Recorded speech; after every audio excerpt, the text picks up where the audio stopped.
Bonjour, bonjour, peuple racheté de Dieu. Que le Seigneur vous bénisse ce matin. Que le Seigneur vous accompagne dans toutes vos activités. Que sa lumière luise sur votre sentier. Je vous souhaite de passer une excellente journée dans la paix de notre Seigneur Jésus-Christ.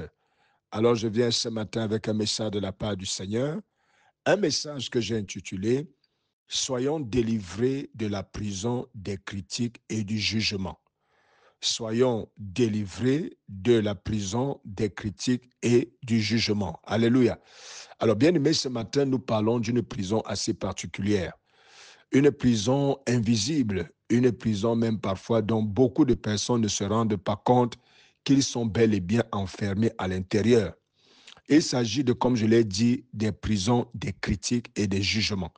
Cela voudrait dire des personnes qui sont prises dans ce piège, des personnes qui ne peuvent que savoir critiquer et juger des personnes. C'est-à-dire que cette personne ne sait que faire cela. Lorsqu'il regarde quelqu'un, lorsqu'il regarde la société, lorsqu'il regarde tout ce qui est autour de lui, il se verse automatiquement dans la critique et dans le jugement. Bien aimé, j'appelle cela une prison parce qu'en réalité, la personne en est condamnée. La personne est liée à rester à l'intérieur. Lorsque vous regardez une prison, la prison, c'est un lieu confiné. Vous ne pouvez pas aller au-delà de la prison. En réalité, cette personne ne peut pas faire au-delà ou alors ne peut pas faire autrement que comme cela, à savoir critiquer et juger. Mais bien aimé, ce matin, qu'il me soit permis de dire à une personne que critiquer et juger n'est rien d'autre qu'une façon de regarder les autres, une façon de regarder la société. Une fois, je regardais une expérience. Une personne a placé un verre d'eau qui était à moitié plein ou à moitié vide. Il a demandé à tout un chacun de décrire ce qu'il voyait et chacun décrivait le verre d'eau selon sa perception. Certains disaient, je trouve que ce verre d'eau est à moitié plein et d'autres disaient que je trouve que ce verre d'eau est à moitié vide. Ils décrivaient la même chose, mais sous des angles différents. Chacun avait choisi de décrire le verre d'eau soit en parlant de ce qu'il était vide, soit en parlant de ce qu'il était plein. Alléluia. Bien-aimé, c'est ainsi que nous avons l'habitude de regarder les autres. Tu peux regarder les autres sous l'angle de leurs erreurs, sous l'angle de leurs fautes. Et bien-aimé, qu'est-ce que tu verras? Tu n'aboutiras qu'à la critique et au jugement. Et c'est la raison pour laquelle beaucoup de personnes sont donc enfermées dans cette prison-là, parce qu'ils ne savent que regarder les autres sous un angle de critique, sous un angle de défaut. Et bien-aimé, quand tu ne regardes les gens que comme ça, tu ne peux qu'aboutir à la critique, tu ne peux qu'aboutir au jugement. Mais bien-aimé, ce matin, qu'est-ce que la parole de Dieu nous renseigne? Quelles sont les paroles du Seigneur Jésus?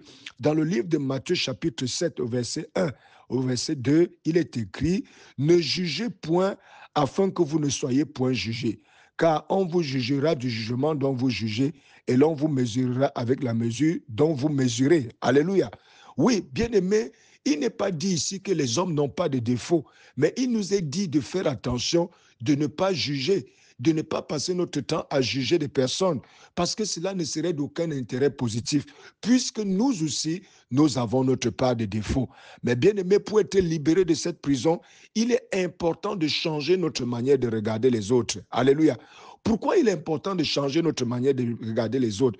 Parce que bien que ça ne va pas changer la vie des autres, bien que ça ne va pas changer le fait qu'ils sont mauvais, mais cela nous aidera à les regarder comme des personnes qui ont un lendemain possible. Alléluia. Bien aimé, lorsque tu regardes quelqu'un qui a des fautes, mais que tu décides aussi de regarder ses côtés positifs, cela va t'encourager à peut-être prier pour cette personne, à donner des conseils à cette personne, à élever la personne jusqu'à ce qu'elle sortira de sa condition. Alléluia. Bien aimé, ce matin, nous voulons dire que notre manière de regarder les autres détermine ce que nous ferons d'eux. Notre manière de regarder les autres détermine si nous allons les juger ou les condamner ou les critiquer. Mais bien aimé, ce matin, comme ces personnes qui observent le verre, choisis de regarder les autres du côté positif et tu ressortiras avec de la joie. Tu ressortiras avec de bonnes raisons de prier pour cette personne. Tu ressortiras avec de bonnes raisons de demander à Dieu d'aider ces personnes. Tu ressortiras avec de bonnes raisons de continuer à croire que les choses peuvent changer. Alléluia. Alors je lève ma voix ce matin. Toute personne qui m'écoute ce matin, je prie au Dieu de gloire qu'il soit délivré de la prison des critiques et du jugement. Toute personne qui m'écoute ce matin, qui était enfermée dans cette prison, au son de ma voix, qu'elle soit délivrée, qu'elle soit affranchie, qu'elle soit libérée dans le nom puissant du Seigneur Jésus. Qu'à compter de ce jour, la vision d'une telle personne commence à être positive. Qu'à partir de ce jour, la personne qui m'écoute soit libérée de cette vision négative au sujet des hommes, au sujet de la société, au nom puissant du Seigneur Jésus-Christ. Shalom, shalom, shalom, shalom.